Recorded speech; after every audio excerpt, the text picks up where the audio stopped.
மாநிலத்தில் இளவட்டக்கல் தூக்கும் போட்டியில் கலந்து கொண்டு அசத்திய நெல்லை மாவட்ட பெண்கள் சிறப்பாக இளவட்டக்கல் தூக்கி பரிசுகளையும் பாராட்டுகளையும் குவித்தனர். தெலுங்கு வருடப்பிறப்பை முன்னிட்டு தெலுங்கானா மாநிலம் தாடிப்பத்திரி தொகுதியில் பெண்களுக்கான இளவட்டக்கல் தூக்கும் நிகழ்ச்சி நடைபெற்றது.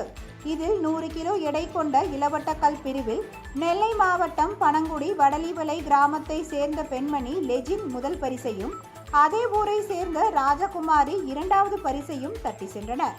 வெற்றி பெற்றவர்களுக்கு தெலுங்கானா மாநிலம் தாடிப்பத்திரி தொகுதி சட்டமன்ற உறுப்பினர் பிரபாகர் ரெட்டி பரிசுகளை வழங்கினார். பரிசுகளை வென்ற நெல்லை மாவட்ட பெண்களுக்கு பாராட்டுகள் குவிந்து வருகின்றன. ఛాతీ మీద నుంచి 6 సార్లు ఇది 7వసారి. ఎన్నిసార్లు తిప్పుతుందో మనకే తెలీదు, తిప్పుతూనే విజిల్లో కేకలు ప్రోత్సహించండి, ఇంకా ఎక్కువ సార్లు తిప్పగలుగుతుంది.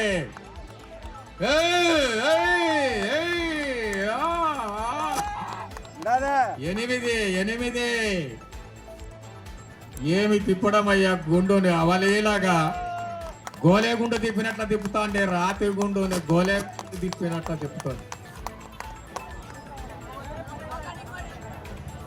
ఇంకా చాలా ప్రోగ్రాములు ఉన్నాయి, ప్రజలకు తెలియజేయడం ఏమనగా అతి ప్రాచీన గ్రామీణ క్రీడలు ఈరోజు జేసీ వారి కుటుంబ